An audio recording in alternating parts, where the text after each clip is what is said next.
Welcome to the Swamp here in Gainesville, Florida. It's the Tigers versus the Gators. Let's go!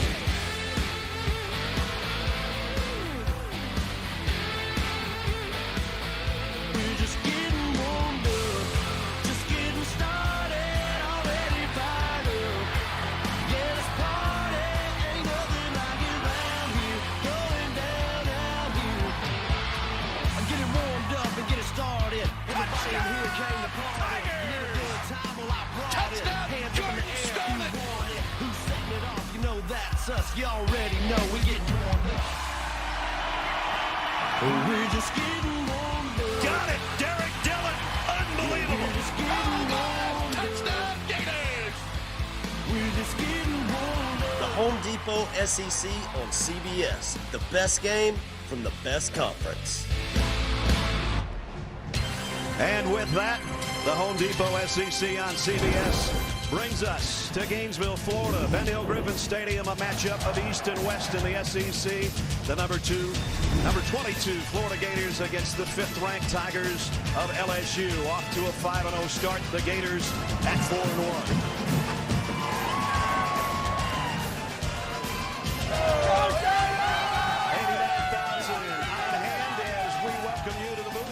Brad Nessler along with Gary Danielson. Jamie Erdahl will join us shortly. Partner LSU, number 5 in the country. 5 straight wins. If they haven't surprised the country, they surprised me. I'm going to be honest with you. Florida at 4-1. That loss to Kentucky a month ago doesn't look that bad now. But you head into October, and the would-be's and could-be's become the will-be's. Well, there might be a lot of B's there, but there's a couple of A teams in this league, too. I think Alabama and Georgia have separated themselves. LSU today could join that group of A teams. The rest of the league is pretty much what we thought. If you play good football, you can win. So many good players at home, a lot of teams can win in these games. Second year in a row by a strange quirk of scheduling due to the hurricane a few years ago. That's back-to-back games that they've been here. And last year when we did the game, I remember you and I talking about the quarterbacks and going, if they don't lose the game, they got a good chance. Maybe different this year. Right? I think so, because Joe Burrow at LSU is one of those guys that has emerged. You thought your surprise of the team has been better than you thought. It's because of Joe Burrow. He is the emotional leader. He's the toughness of this football team. He comes from Ohio State, and he even handled Jamie Erdahl. Here's her question, and if you can do that, you're tough. On the other side, Feleipe Franks. I thought he was managed a year ago. Now, Dan Mullen is letting him do more and more and more. And I think today, for him to win this football game, he's going to have to turn him loose. He's going to have to get a lot more from his quarterback. He looks a lot more confident even in practice. And speaking of confidence, the two coaches have really instilled that in their teams right now. You know, Brad, they come from the opposite side of the ball in their experience. One's an offensive guy, Dan Mullen. The other guy, a defensive mind, and Coach O. But they both echoed the same theme in this game. When they talked to us, they both said toughness will determine this game. This is my 9th game that I've done this. Every game has typified that. The tougher team has won the game.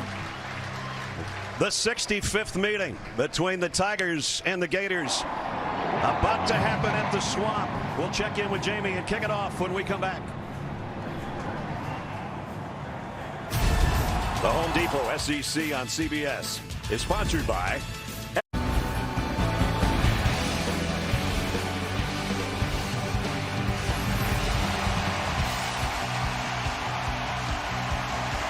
moments ago, the undefeated Tigers of LSU, who've won the last 2 here in Gainesville.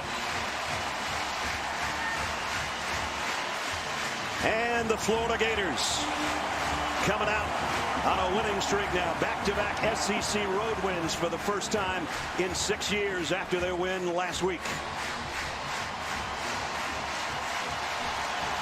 Before we kick, we check in third member of our team, Jamie Erdahl. Jamie. Brad, Florida equipment manager Jeff McGrew could add crisis management to the resume after the week he has had. Florida's equipment truck on their way back from Mississippi State last week caught fire on the side of the highway, completely engulfed in flames. Now the driver's okay, but they had to wait for all of the equipment on board, which was damaged by flame and smoke. to cool down before they could transfer to another truck and get the equipment back to campus Monday morning to really understand the damage that was done to their helmets and shoulder pads. Now, they had enough shoulder pads in their inventory to outfit everyone for practice, but game helmets didn't arrive until Friday morning. They had to quickly put decals on them, but players are wearing these game helmets and shoulder pads for the first time today. Gary, you more than anyone else understand how distracting that can be if something doesn't fit you the right way. Yeah, Jamie, you're right. The only thing I took from the 27 teams I played for is my shoulder pads every time. I made sure I got my shoulder pads. I wanted them and played with the same pair my whole career.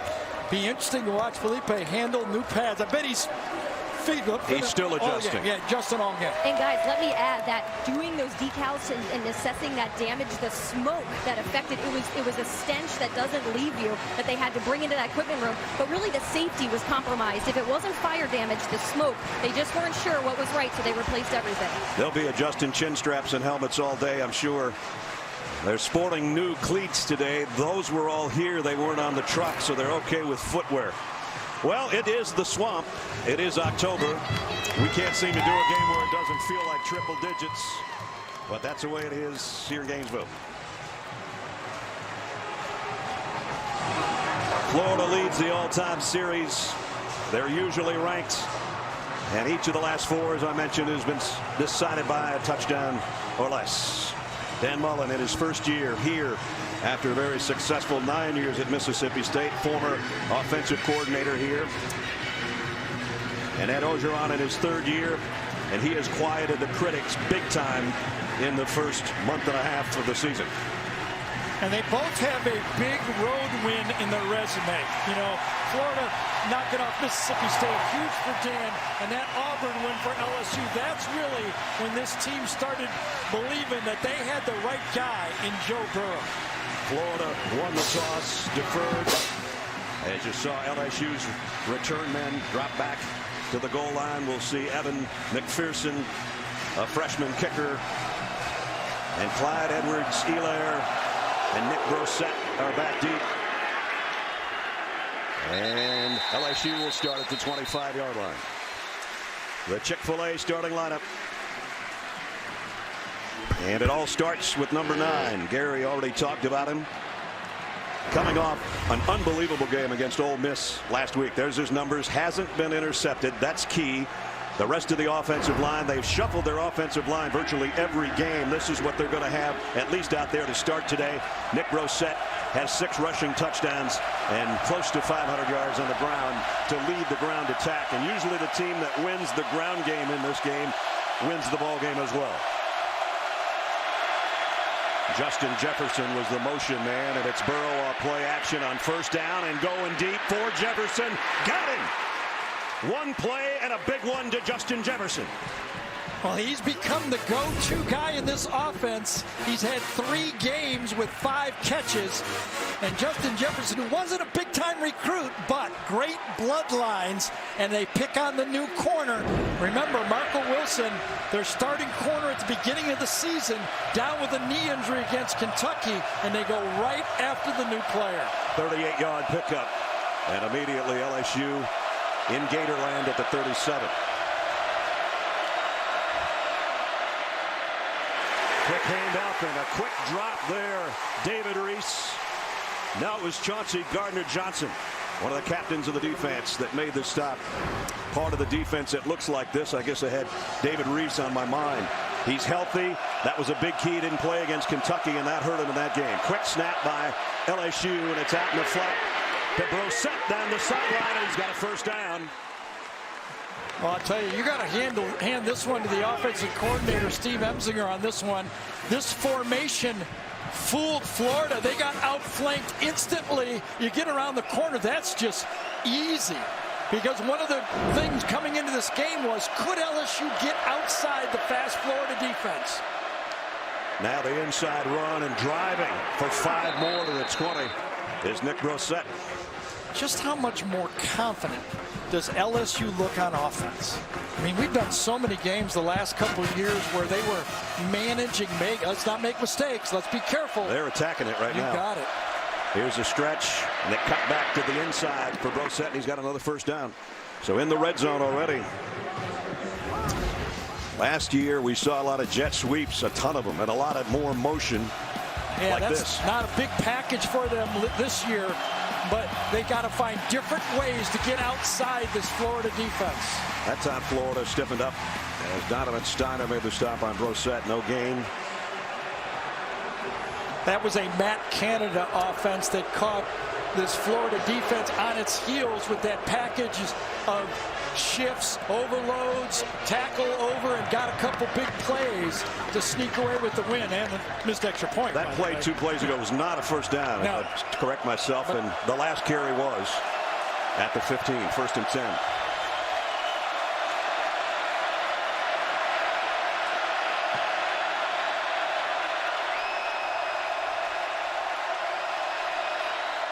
Edwards-Helaire, a little cut inside. Little jump cut got him about 4 yards down around the 11. Edwards-Helaire and Brossette sharing most of the load. Leonard Fournette has been getting a little more playing time the last couple of weeks as well. Derek Dillon, I think, brought in the play from the bench. And this is the formation that LSU likes to lose inside the 20-yard line. They've had 35 snaps and 3 wide receivers. Burrow getting some pressure. The fade to the corner. Overshot Jefferson. He went airborne but couldn't quite get to it. You know, you got man-to-man out here. Pick your guy. You go with the fade on the play. Stutter and go. Could have been completed, but it would have taken a perfect pass. When you play man-to-man coverage, you're depending on that quarterback every once in a while missing that throw. 3 wideouts all to the right now. Jefferson in motion back the other way. On 3rd down and 6, they can get a first down around the 4-yard line. Burrow, the quick slant. They've got the first down inside the 4-yard line. 1st and goal. D. Anderson on the catch. I'll tell you, this is the pass that Joe Burrow throws confidently. He puts it into the body of the receiver, and he allows the big receivers for LSU. D. Anderson goes 6'6" to just box out. Brossette, easy touchdown LSU on their opening drive. His 7th of the year. A perfect drive for LSU. Started out with a big play and ended up with a powered play. You got to figure this was scripted, but they also showed they could play physical if they had to. And you see Charles, number 77, getting the big block on that play and getting it into the end zone. And a flag down for the extra point. You know, the other block they saw to the corner of my eye, Adrian McGee, number 73, who's playing left guard in this game. He was starting at right tackle. They moved him in for Brumfield. He got a big block as well. Legal substitution on the defense, 12 men in the formation. That penalty will be declined. They really wanted to block the extra point. So Cole Tracy, who's perfect this year on extra points, 19 of 19. Yeah, I'll tell you who was perfect also. Steve Emslinger, offensive coordinator for LSU. What a script to start with, huh? No doubt. What a drive it was. 10 plays. It started with a bang. A 38-yarder, Joe Burrow to his favorite target, Justin Jefferson. That started things, got it in Gator territory. Then in the red zone, the slant got him 1st and goal. Nick Brossette says, I'll do the rest, fellas. His 7th rushing touchdown of the year. Tigers 7-0. That one, I guess. And the first win against a top 10 team in a while. Longhorns, after that little stumble against Maryland early, have looked pretty good, haven't they? LSU couldn't have looked any better on their opening drive.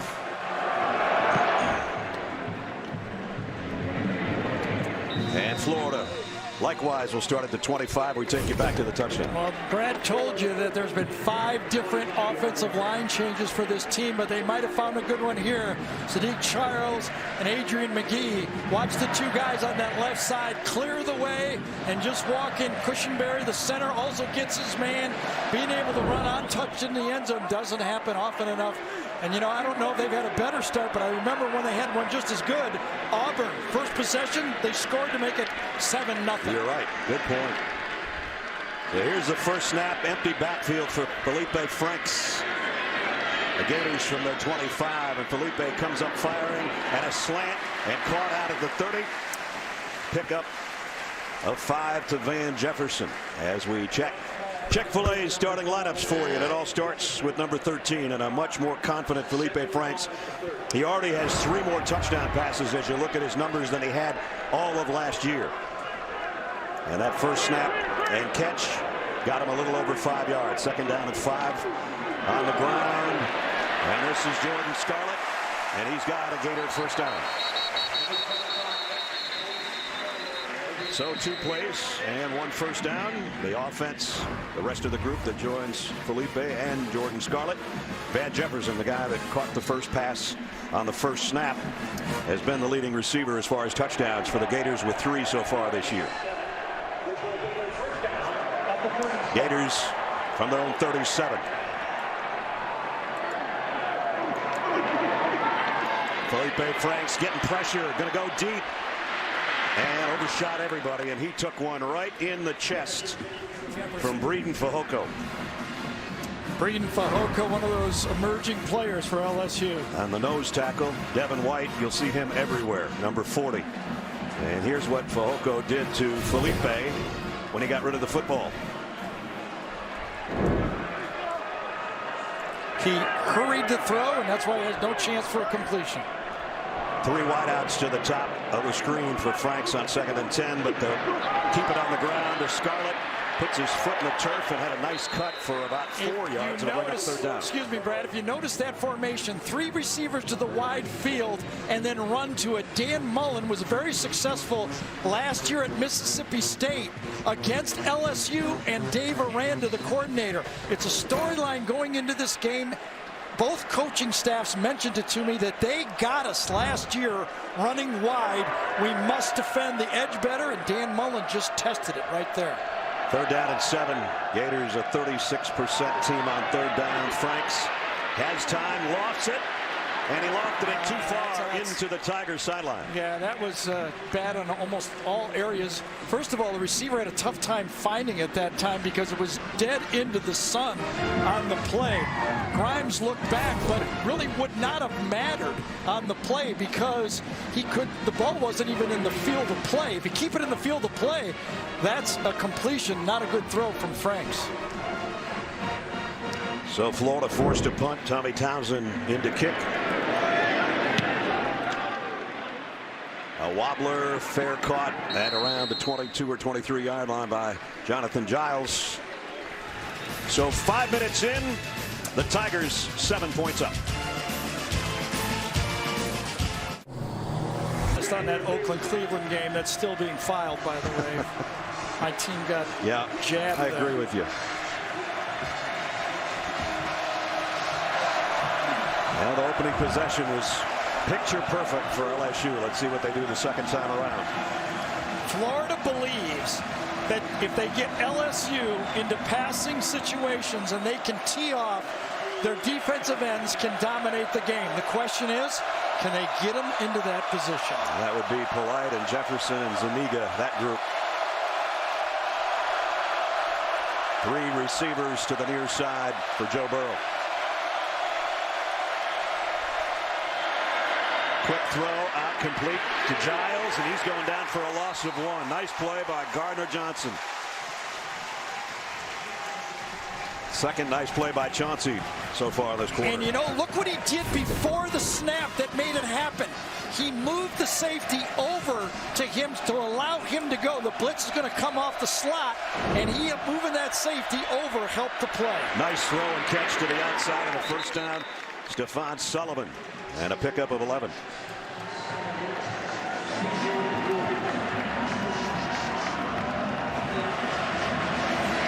So far, Joe Burrow's been right on the mark, with the exception of that fade to the end zone. On the handoff, face mask. He got face masked by Zuniga. So that'll give him another first down. And again, this is the one that the coach. Personal foul, face mask on the defense. Number 92, 15 yards from the previous spot. First down.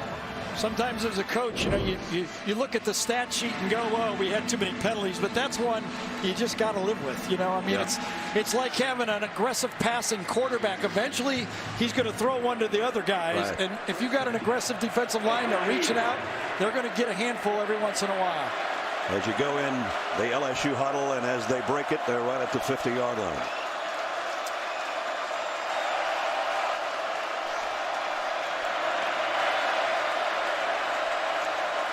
They fake the jet sweep, and it's Edwards-Helaire for about 6. Nice, tough run.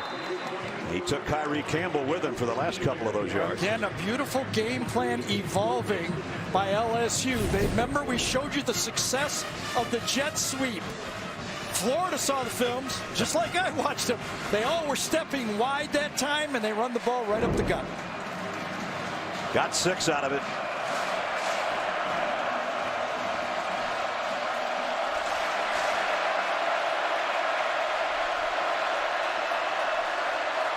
Again, they have the motion, same looking play. Edwards-Helaire, nice move in the traffic, and now he's just taking guys with him. What a run. I think some of the yardage should go to Shadik Charles, number 77 on the play, okay? Great call early. Then the great footwork by Helaire. And then watch at the end. Charles, number 77, actually gains the last 6 yards himself. Has to go in those stats. They ended up running it for 16 as a group down to the 28-yard line. And again, off of the jet sweep action. Same look, unbalanced line. They're going to show it again. Here they come. And again, they fake it. Now look out from behind. Joe Burrow balls out. I think they're going to rule it a pass, but maybe not. Florida's got the ball right now. No indication yet. Was his arm going forward? They say no. I don't think so. Bashawn Joseph, number 11, the blitz. Todd Grantham is known for it. Polite 99 and Joseph 11. Let's see who got the exact play. Coming around the corner this way. 99's going to get it. He strips it. All-out blitz. That caused the angle for Polite to get there, and he strips it. And I don't think he was throwing it. I think that ball came loose. That is the 11th fumble recovery this year for the Florida defense. That's number 1 in the country. And they got the ball back. As you remember, it was an unbalanced line with that jet sweep look. And what you're going to get is the aggressiveness of Ted Grantham. Offensive coordinator, Todd Grantham, from Florida. He comes out all blitz, allows Polite to get the sack and the turnover. We looked at it a couple times during commercials. I think the ball comes clean before he throws it. Not much to look at or replay. You know me, I always like the NFL looking out for the quarterback. Yep. If that was you, you'd say, I was throwing, man. Boy, I might, but I'd lose. Here's that look again. 3 wide receivers to the wide field. Can they run the ball wide? Martez Ivy with the false start. False start. Offense, number 73. 5-yard penalty. First down.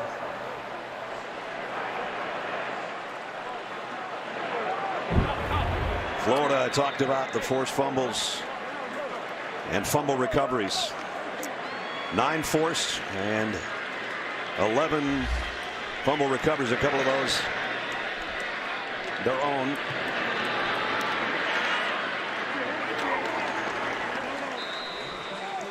Michael Perine, first appearance for him today. Now watch very closely that Mississippi State LSU game when Dan Mullen at Mississippi State torched him with the running game. But one thing I did notice, Rashard Lawrence, number 90, he didn't play in that game. If you just watch that last play, he blew up that last play.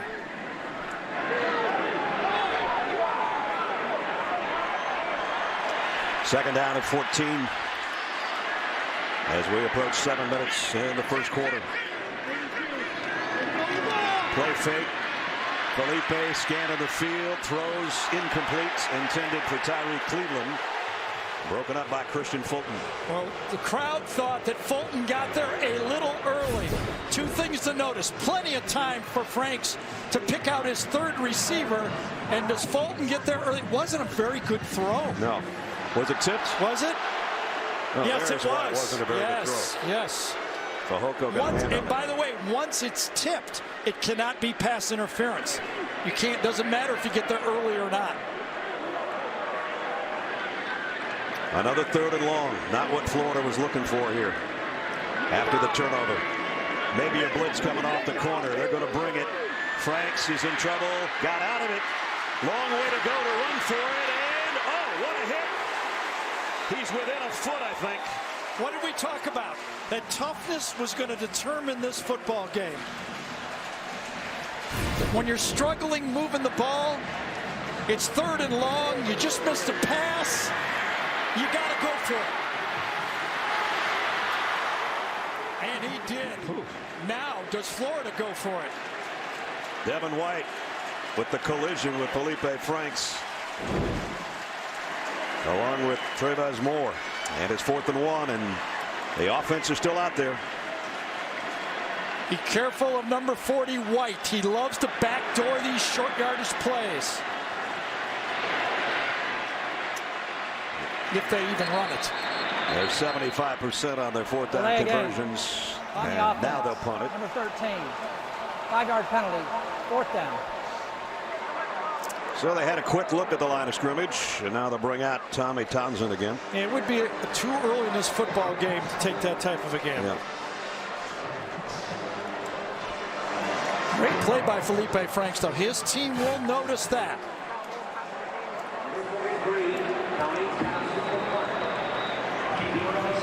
Remember, Franks was an original commit to LSU, then backed out near signing day to go to Florida. The punt taken at the 15 and dropped for a couple-yard loss. Tyree Cleveland on the special teams. Nice play by the starting wide receiver. It helps to be fast, and he got there and made the wrap-up, didn't he?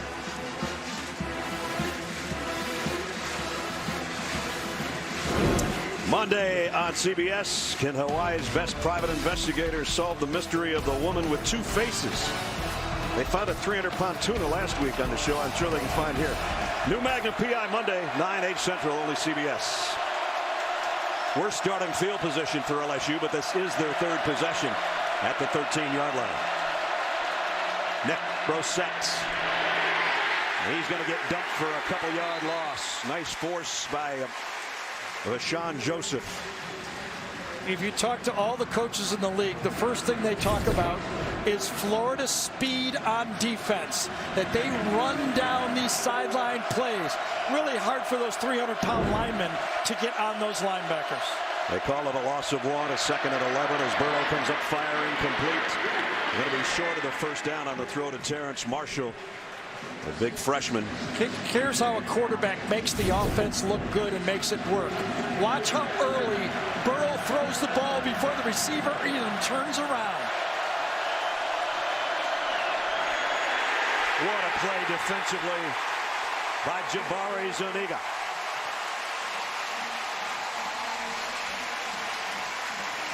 And the Tigers will have to punt.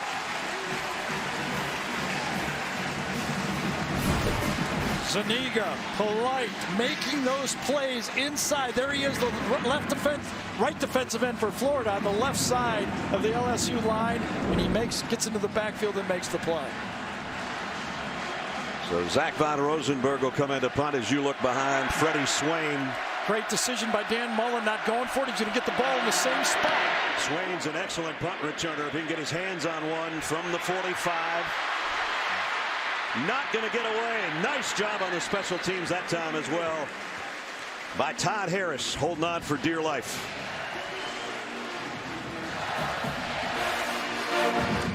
Some really good punt coverage on the last 2 kicks. So that has to be within 2 yards of where they were going to go for it on the last series, right? Where that ball is right now.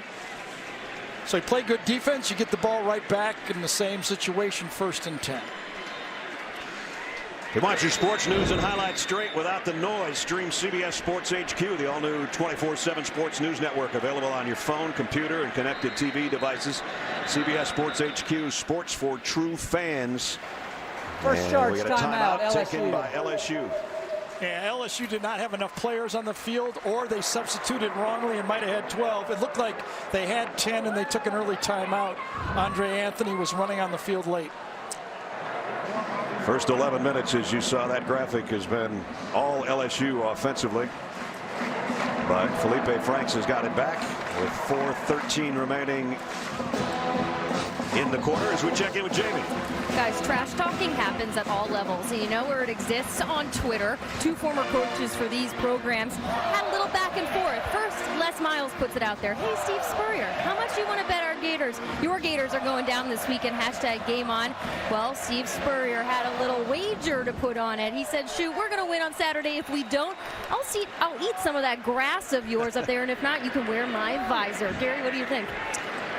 I think somebody typed those out for both of them, to tell you the truth. Les came back to said a visor is only half a cap. I think Les told one of his kids to say it, and Steve said, hey, somebody help me here with this. Feleipe Franks down the middle and knocked away, incomplete. You know, 9 of 19 passes that Franks completed last week against Mississippi State were at or behind the line of scrimmage. That's much tougher to do against LSU. They man-to-man you, they move up, they force you to move back in the pocket, hold the ball, and throw the ball downfield. No cheapies so far. And only one completion so far in 5 attempts, and only 6 yards. Second down and 10 at the 45.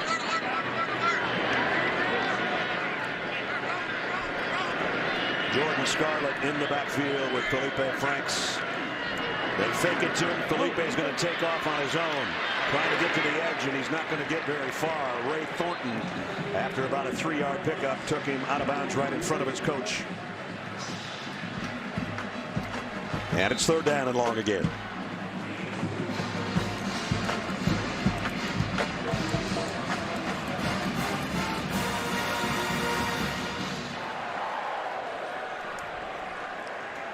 Under 4 minutes remaining in the quarter. The Gators trying to get into LSU territory here with a third down and 7. LSU has brought in their pass rushes. See if the 4 of them can get there. Franks is pointing at number 40. I would too if I was him. Pump fake. The throw is complete to Swain. Nope, the ball came out. Freddie Swain had his hands on it. Ripped out of there by Kerry Vincent. I think the delayed blitz by White was what got to him, wasn't it, Gary? And I think that's what you know in your mind. With Dave Aranda bringing the linebackers, you don't have time. You have to get rid of it. And that LSU defense has confidence in their tackling ability. You may complete the pass, but we're going to tackle you short of that first down marker. So another punting situation for the Gators. Jonathan Giles way down on the other end. Calls a fair catch and backpedals to the 5. Maybe should have let that one go. So LSU buried in their own end. And now do Project Smarter, presented by the Home Depot. Well, you got to have a quarterback on defense, and this time it's Chauncey Gardner-Johnson saying, get over here, get over. We got a blitz on from the slot. The quarterbacking and helping out the defense. If he doesn't move over, it doesn't allow Gardner to get into his spot to make the play for the defense. It all has to work together, and the smart play was made by number 23. The captain of the defense, or one of them. Well, LSU, the good news, they've got a 7-point lead. The bad news is they're at their own 5-yard line. Edwards-Helaire, in fact, is in the end zone, and he'll get the carry. And he stood up. I don't think he got much at all. Well, you know, early in the game, LSU was able to get the Florida defense off balance with their perimeter passes and getting outside. Now, the last 2 series, they have not been able to do it, and that Florida defense is starting to set their cleats in the ground and make it rough sledding for the running game. They gave him about a half a yard. Second down, a long 9. An entire shift over to the left side for LSU as the pitch goes that way to Edwards-Helaire, trying to get to the edge. He's going to be about 2 or 3 yards shot. Ooh, I think there was a punch thrown at the end of that play. I don't see a flag yet. I have to smile because Matt Canada never really connected with Coach Orgeron.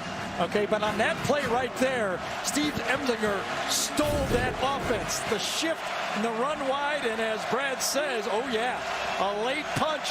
And Florida's very, very lucky that they didn't get a player thrown out of the game. 3rd down and 4. Giles in motion, sets up in the slot.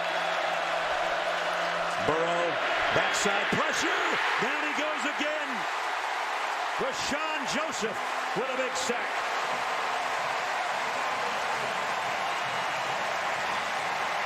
The running back whiffed. As a quarterback, you depend on your protection. And when your running back misses the outside linebacker, you don't know it. Number 11 right here. Watch the running back come out and just whiff. That had to be a busted assignment by that LSU offensive line because 2 guys can't come clean like that. You got to be careful if you're Von Rosenberg way in your own end zone. Freddie Swain has it around the 43. So Florida still hasn't scored, but they've got great field position with 1:11 remaining first quarter. With Lamichael Perine with a 2-yard gain.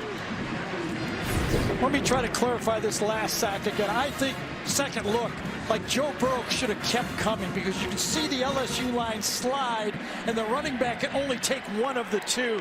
I think that one's on the quarterback after you look at it a second time.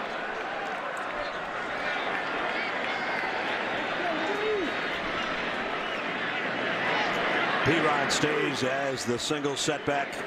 The shift of tight ends from right to left on 2nd down and 8. And here's the jet sweep.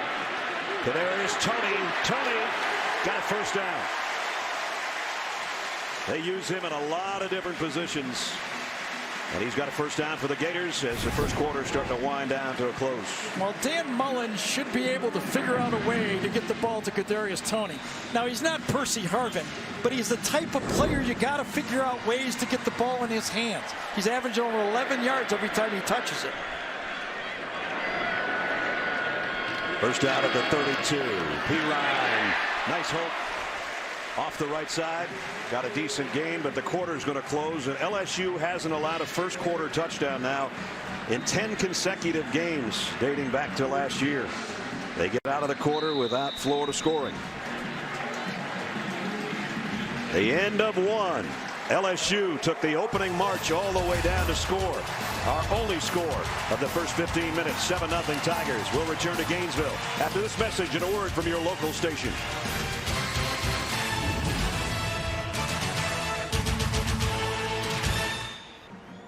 Go here in Gainesville, the unveiling of the 6th member of the Ring of Honor of Gator greats, Tim Tebow, the Heisman Trophy winner and national champion from 10 years ago, part of his team back here.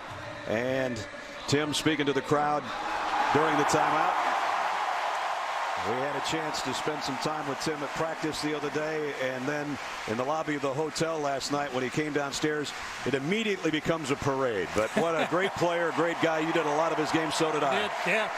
And he has great patience for the fans and respect for the fans. You know, he's never too busy to stop one more time, sign one more autograph. I think I respect that about him even more, his great ability as a player. So a great honor going into the Ring of Honor, one of 6 with the likes of Jack Youngblood and Wilbur Marshall and Emmett Smith and Steve Spurrier and Danny Werfel, and I think I got them all. I was doing that off the top of my head. If I missed somebody, I apologize.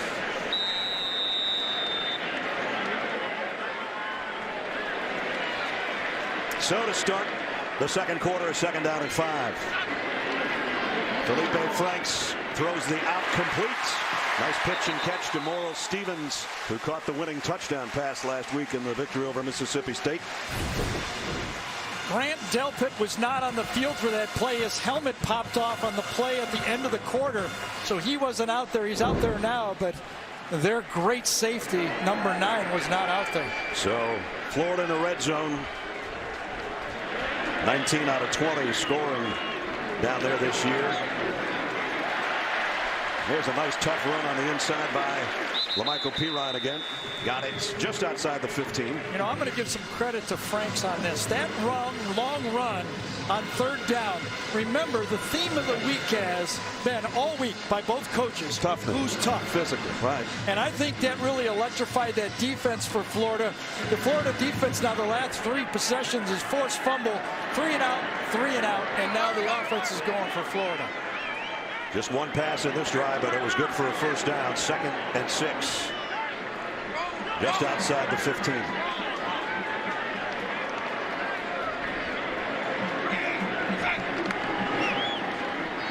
Perine trying to follow his blockers. Oh, what a run again. Still going. 1st and goal, Florida. It was a great cut by LaMichael Perine that time. I thought LSU had him cornered, but he at the exact time plants that left foot and cuts out right there. Look at that. Runs right through the arm tackle and makes the cut. That's that skill that the running backs had that, you know, as when you're recruiting a guy like that, I go, oh yeah, I recognize that. I'll take that guy. 1st and goal at the 3. Perine stays in there with Franks under center. He'll get it again, and he's driving toward the goal line just shy. Well, remember, 2nd down is the down that the genius, the creator, the scientist of the jump pass, Dan Mullen, likes to use play-action passes on 2nd down near the goal line. We've seen one of those from this guy this year. We've seen him from the guy we just showed you in between quarters, the Heisman Trophy winner. Goes all the way back to Utah when they first started it. Yep. Perine behind Franks. High snap. Perine. No, he did not. Still not there. These are the things Gary was just talking about. Gary, you did this one. Yeah, this was the one that Vern almost jumped out of the booth. I think Vern jumped higher than Tebow on that one.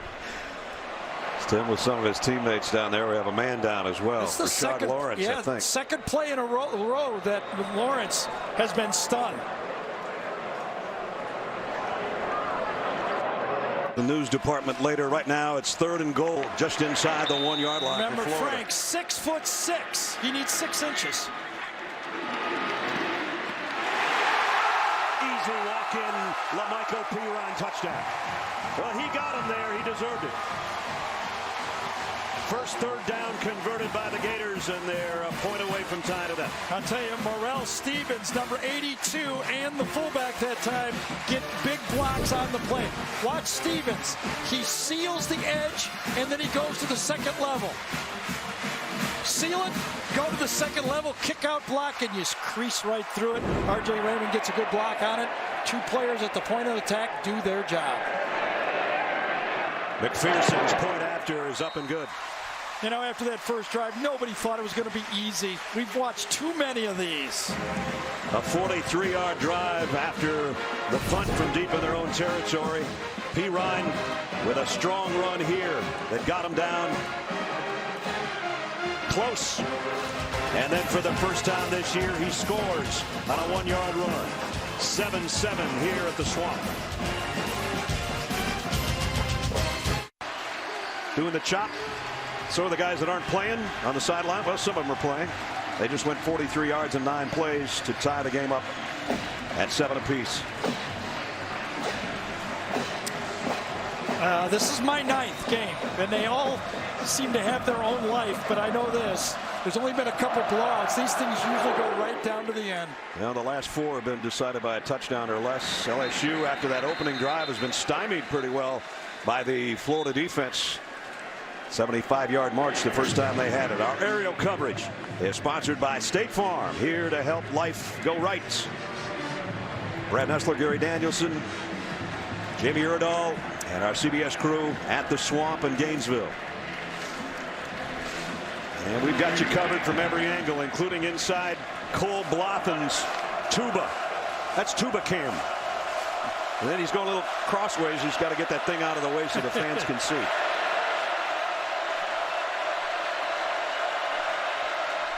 Play action for Burrow.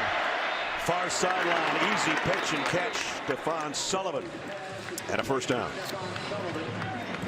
Well, the last 7 plays for LSU has been a fumble and 2 3-and-outs. So they dial up a pass play, and Joe Burrow calmly, again, he's the guy this year that the offense is looking at to say, you're our leader. We've seen you do this before in a game at Auburn. We saw what you did against Miami. He's the one the team now looks to for the leadership and the calmness here on the road. Calmness to set a school record for passes without an interception. Here comes the jet sweep with Stephon Sullivan, who just had the catch on the previous play. He's got about 8 more, maybe 9. This is the first time in the game we saw a shift with a toss to the running back.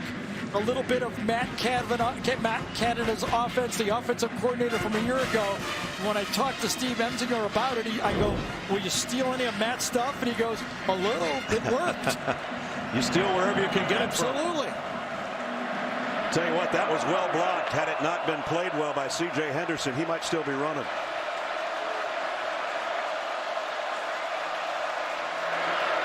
Florida almost jumped on the inside. Tyree Campbell got back. 2nd down and a yard. Nick Brossette behind Burrow will get the carry. He's got the first down. Well, Vashawn has done it a couple of times. Vashawn Joseph, number 11, has cut through the hole and made big plays. But that time he cut into the hole and missed the tackle. He had it. He read it perfectly. Watch number 11 come into the backfield right there and cannot wrap it up. Chris Curry in the backfield for the first time, a freshman. From the 50. They'll give him a try, and that didn't work out so well. I tell you, LSU's going to have to open it up. Todd Grantham, defensive coordinator, was tired of watching that first drive. He's coming after him almost on every play right now. Off the edge, he's attacking this offense. 92 made the play, Zaninga, but another blitz by the safety, number 23, Gardner Johnson. Burrow, more pressure from the backside. He's going down again. Well, Sean Joseph, he didn't let the guy get away that time. Ja'Kai Polite, number 99. We talked about it. Florida believes that in passing situations, they cannot be stopped going to the quarterback. They believe their edge rushers have an advantage, and so far they are right. And now the crowd really coming to life for their defense on 3rd down and a mile. You know the saying, stop the run, have some fun if you're on the defensive line. They got their ears pinned back, that front 4. That's how many they'll bring. Burrow's going to throw a middle screen to Brossette. Wow, he almost got the first down. Well, and this is the area of the field now that Coach O, I think, will go for it. A lot of pressure, so what do? The little slip screen in the middle, and I think it's close enough to go for it. About 1.5 yards.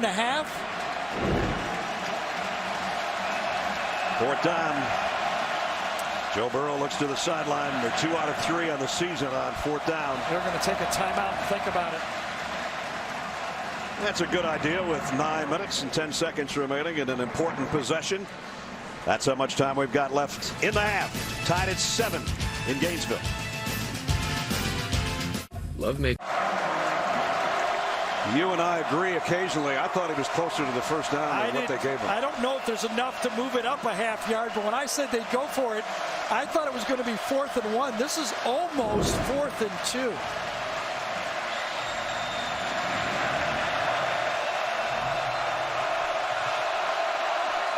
As you look in on top of Joe Burrow, they got the extra tight ends in there.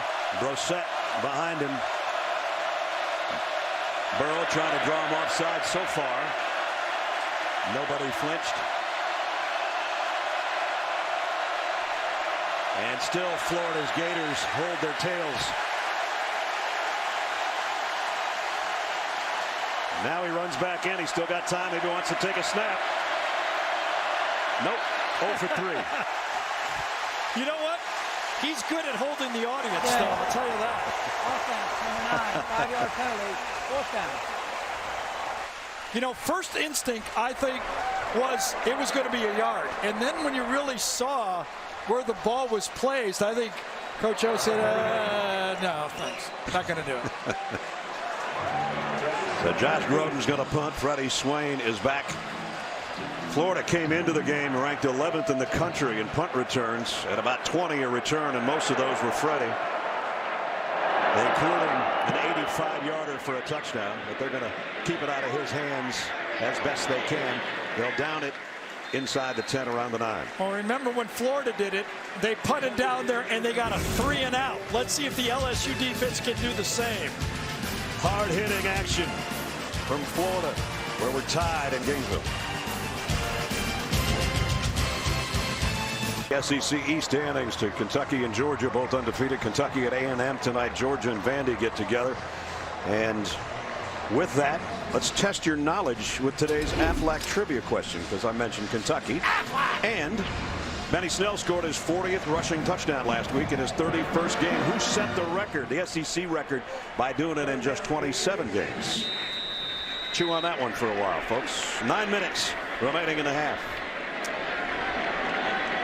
Florida right at its own 10-yard line. Jordan Scarlett got 11. I tell you, you got to be good when you make number 40 White miss the tackle. That's exactly in the hole. Devin White was right there, and Scarlett runs right by him.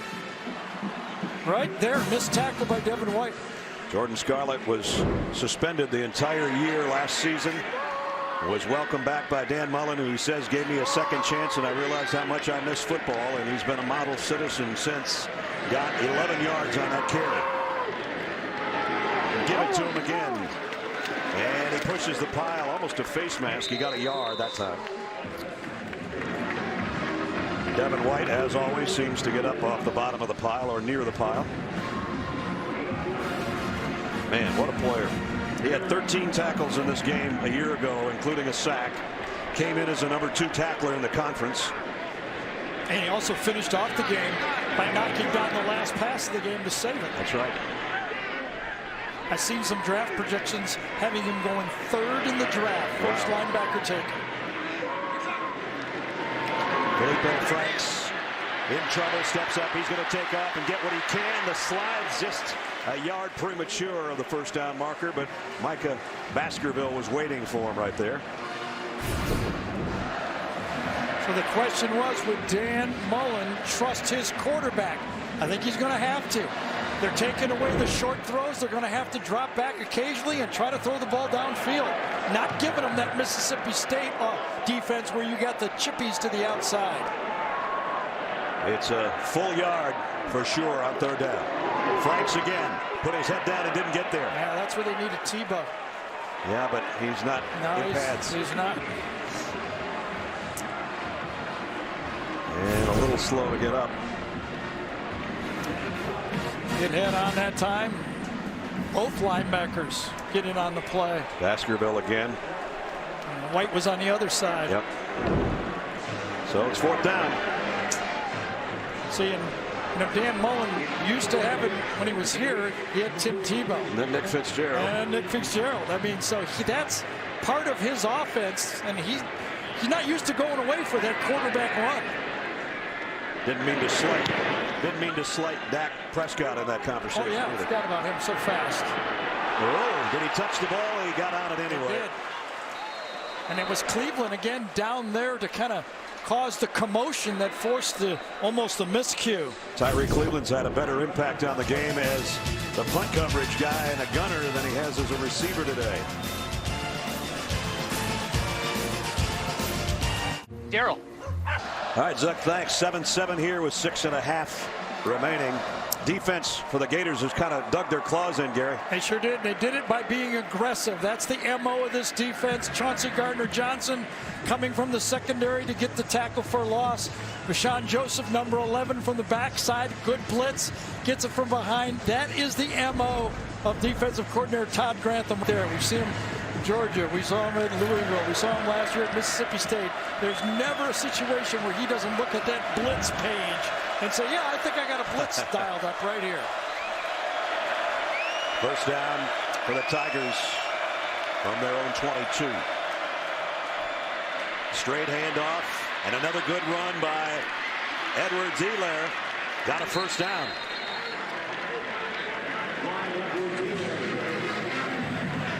Go ahead, Ben. I was just going to say he had a great game a couple weeks ago at Louisiana Tech, but he's put up some pretty nice numbers today in the first half. Yeah, I was going to say Foster Moreau, number 18, the tight end, did a really nice job of sticking to his guy, running with him, and not really. It was almost like a basketball screen. He just didn't allow his man to get it on the play. Wearing that famous number 18, that's an honor to wear for LSU. The tight end. First down. Here comes pressure off the corner. The throws to Giles. Giles got to the 40. Talked about the tradition of wearing number 18. All started with Matt Mock when they won the national title in '03. Passed it on to Jacob Hester, another national title. Foster's wearing it right now, and he said when he became part of that pack, he started getting texts and phone calls from those other guys. He said, I thought I was in a pretty elite group, man. He is. That run carries them to the 45-yard line as we're under 5.5 to go. I think the LSU offense has found where to run the ball. They're running it number 18. Moreau is making those blocks. Burrow's going to go deep on the sideline. Jefferson had it in his hands, couldn't control it as C.J. Henderson was right there with it. Well, it was a good throw, but it felt to me, or as I watched it, Jefferson was stumbling just a little bit at the end of the play and really couldn't get everything coordinated. Fighting for the ball, incidental contact, good throw. Hey, that's good defense. You cannot ask your guy out there to do better than that. Bump and run, that's as close as you can get. 2nd and 10. Now the slant is complete, and it's short of the first down by about a yard to Derek Dillon.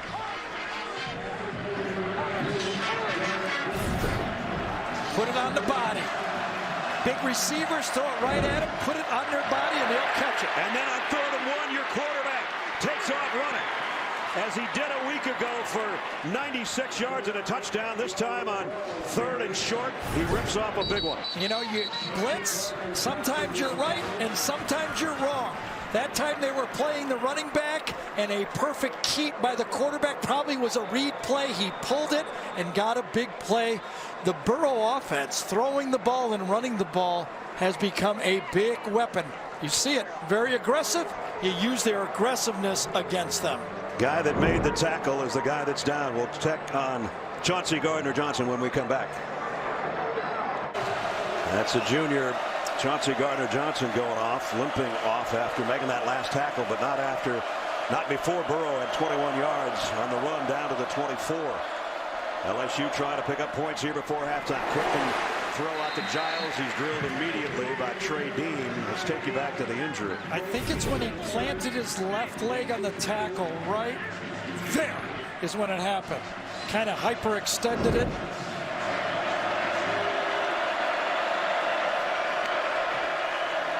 Second and 5. Edwards-Helaire a yard short. The last time they came up with 3rd and 1, it was a quarterback run that kept the drive going. Yes, remember, they played to the MO of the attacking defense for Florida. Now what do you dial up? You will throw one of those slants to your big receivers out there, or do you try to run against this attacking defense? They give it to the tailback, and I think he's got it. I don't know. I thought his knee came down. It's really close. I think it's just short, Ness. Yep, you're right, if that's where they're going to put it.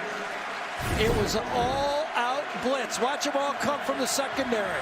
You know what you're going to get. Boy, I'll tell you, this is closer than I think this should be reviewed. I thought his left knee touched down at about the mark, and then the right knee hit second. I thought his forward progress stopped when he was crossing the line. Yeah, I think your eyes were correct. I'm surprised they're not reviewing this. It's a big first down call. No kidding. It's not going to be a first down if they let this kick attempt go from 32 yards. And it doesn't matter anymore. And Cole Tracy drills it, as he has 10 other times already this year. So the drive ends in a field goal. And on the road, the Tigers up by 3. So LSU capped a 63-yard drive in 10 plays, almost 3.5 minutes off the clock. Had to settle for the field goal, but on the road, up 10-7. Set to kick it away. Avery Atkins will kick. Kadarius Toney and Freddie Swain, both dangerous guys on the other end if they can get their hands on it. But they won't. And it comes out to the 25. On the field goal, I think the word came down that Foster Morrow, right there, number 18, was very lucky not to get called for using his hands outreach like that. It could have been a penalty on the play and taken the field goal off the board. And you see it. Coach O probably didn't see that, but somebody did in the box and said, you better let him know. Don't do it next time. Don't do it next time. Let's see now. Florida can answer here before the break. It'd be a big double because they get the ball to start the second half. 4 wideouts, 3 up to the left of Feleipe Franks. He's looking that way. Now he tucked it down and goes back over the middle. And Perine on the reception, brought down by Ray Thornton. Tried to go to the quick slant to his left. Wasn't there. Thought he might run it. Wasn't there. Pulled it back and used his 6'6" frame to throw over the top of it. He is one tall guy. When he came into our meeting yesterday, I said, I knew you were tall, but man. Second down and 3. And nobody to fake it to, but the pitch is good on the corner. And it's Perine. And he's in LSU territory at the 45-yard line. I got to give this one to the play caller. Because this time, LSU did not have enough people to the outside to stop the quarterback and the pitch. You game plan those type of plays. You got the end man on the line of scrimmage and assignment football with no one to take the pitch man. Perine got 33 to the 45. And now the quick throw out on the flat to Van Jefferson. Jefferson, let's see where they spot him. He might have gotten another first down. I think he did. They're going to put it inside that 35-yard line around the 34. Should be good enough. So quickly, Florida moves from its own 25 to the 34 of the Tigers. And that was a hot right there. That was an RPO with a hot. That was a corner blitz read perfectly by Franks. Again, they're going to try the same play. And they got the same result. Perine again. Got a flag down this time around the 30. Same play again. They're walling off the linebackers. Oh, and a push from behind that time. Right at the end of the play, Tyler Jordan. Illegal block in the back. Number 65 on the offense. 10-yard penalty. Replay, first down. Jawan Taylor, number 65. See, Dan did not like the call, but the push from behind was the call. You talk about killing a buzz right there. Florida had everything working. And the reason he's upset is he knew he had him again with the call. There's the push from behind. I think it's a good call. Perine's been big in this first half. 52 yards on 9 carries. So you probe and you probe and you find a weakness through alignment on a play that will work. That's what the good play callers do. This time 3 wideouts to the top. And Kadarius Toney is in there. We haven't seen a lot from him. On the Wildcat, takes the snap, gets it back to the 38. Talked to the Florida coaching staff, and they said, we'll see a little Wildcat from Toney. I talked to Dave Aranda, and he said, we expect a lot of Wildcat from Toney. Hasn't been quite as much as No, Dave it thought. hasn't. Got all 3 timeouts left. Minute and a half to play. 2nd and 14.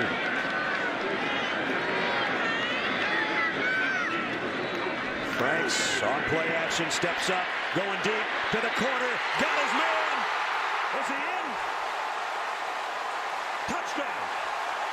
Josh Hammond. I think he's short, Brad. Well, one official signal touchdown. They had a committee meeting over there, and they're going to bring it out, I guess. This is a bust by Vincent. He's got a free safety in the middle of the field, and he takes the bait on the play. He's got to play outside. He's got help in the middle. It was a perfect throw, and you see the step out right there. And a perfect Chick-fil-A pylon cam to show you that his left foot did go out at the 3. He did get to the pylon, but his left foot was out of bounds, so it's first and goal. You have to shake your head when you're a defensive coach. You put a safety in the middle of the field, you tell the guy, you can't get beat outside. You got help inside. And what happens? You get beat to the corner. First and goal at the 3. Perine with Franks. There's the fade back and the throw to the corner. Now it's a touchdown. Morrow Stevens.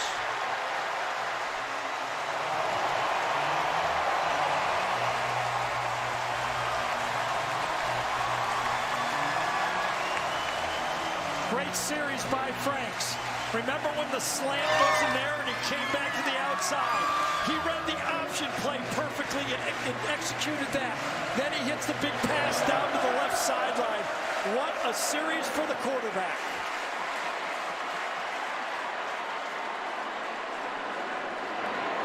Extra point is up and good. What a drive by Florida to regain the lead. 75 yards in 7 plays. 2 minutes ago, I said, do they have an answer? Does Florida's offense have an answer? They did. 7 plays worth, 75 yards worth, and a Franks to Stevens touchdown. And the Gators are back in front. I should say in front for the first time. And they bring it out to the 25. Well, we talked about Dan Mullen was going to have to use his quarterback to win this game. Look what he did. He schemed the option, perfectly executed. Then he gets the big pass to the outside. You got help in the middle. Why are you biting? You've got help right in the middle of the field, and nobody takes the play. That's got to be a bust. And then the one-man isolation play-action pass, the one that Tebow made famous for the touchdown pass to finish the drive. LSU only has 1 timeout remaining with 69 seconds left here in the half. Burrow, quarterback draw, and he only got 2 yards out of it. And we're down to a minute. We asked you earlier our Aflac trivia question, testing your knowledge. Benny Snell talking about him 40th rushing touchdown last week in his 31st game. Who's got the SEC record? Herschel, who we saw last week. It's always a safe bet. I'm surprised Florida didn't take a timeout, to tell you the truth. They've got all 3 and try to force a punt and block a kick. Burrow going deep. Got a man out there. Just overshot Jefferson. Second time today. They just that close, but incomplete. Yep. Good route by Jefferson. Best route runner on the team. He's in the slot. Ball overthrown by about a yard. Well, now, 3rd down and 8. If they don't pick this up, or if LSU plays it conservatively, Florida will definitely take a timeout. Well, either way here, Florida will take a timeout or it'll be an incomplete pass. Let's see if LSU will throw the ball. I suspect one of those slip screens. It's going to be Brossette wasting a little time but gaining nothing, and now timeout Florida after a pickup of 1. You would expect it is stopped at 28 seconds. Yep. Well, yes, it is stopped now. So Florida still might have a shot to pick up more points before halftime. Who knows? Coming up shortly, the Geico halftime report. Adam and Rick and BJ will have all the scores and highlights. A thrilling finish at the Red River rivalry and all the other earlier games, and talk about this one as well. Here's the punt upcoming, and they have the return on for Freddie Swain, but he's got to call a fair catch at the 30. So 21 seconds remaining and 2 timeouts for Florida. Well, Tuesday on CBS from Dick Wolf, executive producer of Law and Order, comes the new drama FBI. New episode Tuesday after NCIS, only CBS. So you've worked real hard here to go 14-10. I don't think Dan Mullen will gamble here. I think he goes, if he does throw, I'd throw real deep. They get the ball to start the second half. I'd say let's go in at halftime 14-10. We know one thing about this guy. He can throw it a long way. He can throw it a long way. The other thing is you go in with your quarterback feeling great about himself, too. Remember the finish of the Tennessee game last year? They were about on this spot on the field when Feleipe Franks uncorked one to end the game to Tyree Cleveland. This time he's going to throw the first one away. If you missed the end of that game last year, everybody said to me, man, you guys had a great game. I said, no, we had a good 9 seconds is what we had. This was part of that 9 seconds. The long ball perfectly thrown about 66 yards in the air. It was officially a 63-yard touchdown, and Florida a win over Tennessee. I think they have to run the ball here. They don't want to punt, and if they run it here, LSU only has one timeout. They can get out of the half. You have to run it here. And they do with Scarlett. And Jordan Scarlett, tough 5 or 6 yards. And that sure did bring the half to a close. Remember, it's about 100 degrees down on the field, too. And I think right now the two coaches, let's go to the locker room. We got a lot of football left, but we've had some great football through 2 quarters at the Swamp in Gainesville. And Florida, with that late scoring drive in the final couple of minutes, takes a halftime lead to their home locker room, leading 14-10. And as they head in, and before Dan Mullen heads in, he's going to be intercepted by Jamie Erdahl right about now. Go ahead, Jamie. All right, Coach, that last touchdown drive for Feleipe Franks, what was it about his decision-making that was the difference maker? I know he's just executed cleaner, getting more comfortable with the looks they're giving us. They're giving us some different looks, which we knew they would coming in. Yeah, they weren't going to do what they did against us last year. So you knew they were getting different looks, and he's just getting more comfortable making the adjustments. And how much Franks' toughness really embodying and representing this whole team? Well, it's good in the pocket. He's doing a good job hanging in there. He's got to be a little more physical running the football, though, right there. Get us first downs on 3rd down and 2nd down situations and scrambles. But that'll come, and it'll keep everybody pumped up here in this unbelievable crowd today. Thanks, Coach. Thank you. Well, Dan, you can't give him a 3rd and 14 and expect him to get 15 when you're running. But I think it was the 3rd and 1 that bothered him. That's the one he didn't like. Good game first half. Florida 14-10. Geico halftime report is next.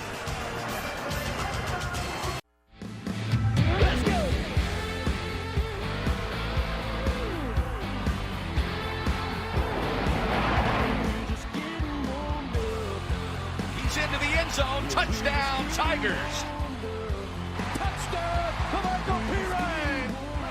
Touchdown, Morrow Stevens. Touchdown, touchdown, touchdown. Really hasn't been that many touchdowns that Mick called there, but at any rate, good first half, 14-10. Florida will get the ball to start the second half after an impressive drive in the final 3 minutes of the first half to take the lead for the first time today.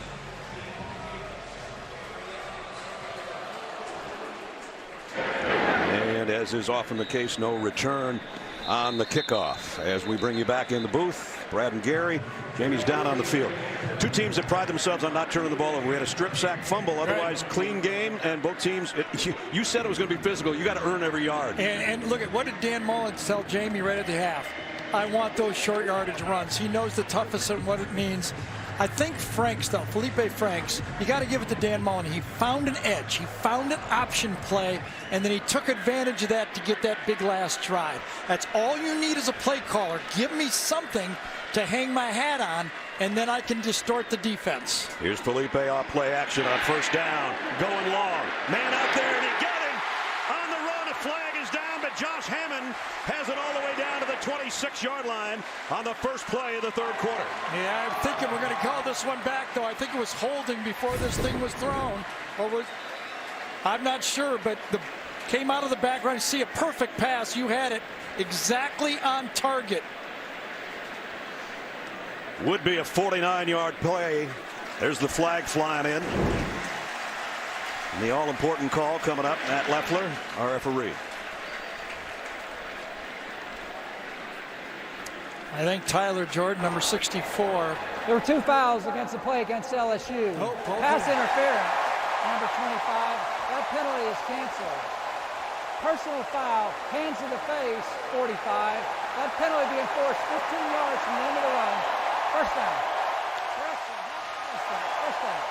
So we're all used to those flags being thrown in the backfield being holding. This time Michael Divinity, number 45, as he's rushing, you can see it right there, putting the hand to the face. That is what was called, and it is a good call. Remember, Franks to Hammond set up the touchdown that got him down to the 3-yard line and near the end of the second quarter. Now they got it all the way down with a penalty to the 13. Remember, we talked about leaving the field with your quarterback having confidence. How about that confidence on that throw? 49-yard pickup plus the penalty. And now on first down, Franks once more to the end zone. Intercepted, and it's Delpit with the pick in the end zone. They give it right back. Pressure inside by Fehoko, number 91. Throw off that back foot. Anybody might catch the ball. This time, number 9. He's right in the middle of the field. You got to know that pre-snap.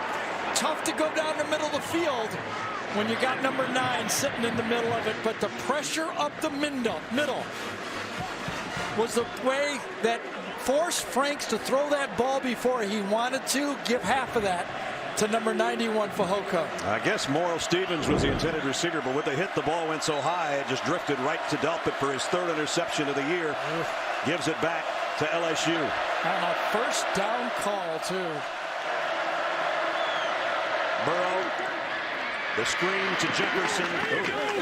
A rough landing over there after a 4-yard pickup as we check in with Jamie. Well, Gary, Brad, excuse me, my goodness, how can I get you two confused?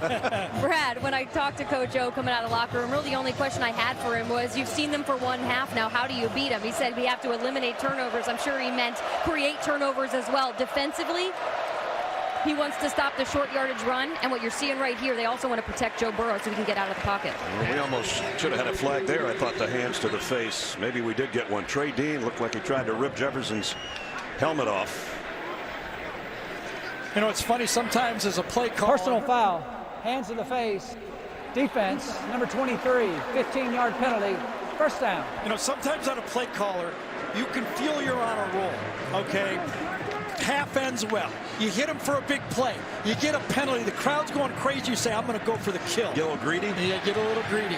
I thought that first down call, you go for it all. When they work, we're up here singing your praises. When you don't, I guarantee you Dan Mullen is kicking himself right now. So a big penalty on one side. LSU with a double penalty when Florida had the ball. Now Florida gives it right back to him out to the 48-yard line. A lot of action in the first minute of the third quarter. Nick Brossette got it to midfield, and that's it. David Reese made the stop right at the midfield stripe. Our game trends, Feleipe started rough. Since then, 6 out of 8, 113 yards, a touchdown, including that 49-yarder moments ago. 7 different guys Joe Burrow has used. LSU trailed at halftime this season at Auburn. And we know what happened there because we were there. A big win at Jordan-Hare on the final kick in the final second of the game. Both teams, I think, are feeling good. Florida's playing great defense, but LSU, as you just said, been here before. On second down and 8, they'll keep it on the ground to Brossette. Tough yard or two. David Reese has come out to play in this third quarter, number 33. You know, Brad, at halftime, one of the things I was going to tell you, we never have enough time, at least for me to talk, was that it was a pretty quiet game from the 2 inside linebackers, the 2 stars of the defense, Reese and White. Reese for Florida and White for LSU. That means good game planning. Stay away from their guys. Got another linebacker down right now, O'Shawn Joseph for Florida.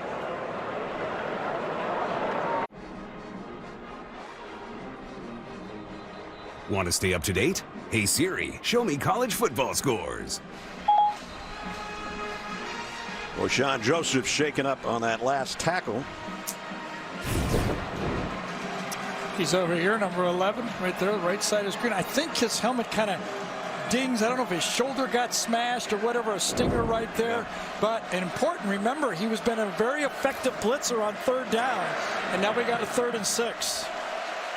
So the junior out of Miami, even though he's still got that helmet strapped up, out for this play at least. 3rd and 6 for Burrow. And Brossette in the backfield for LSU. Motion man is Jefferson.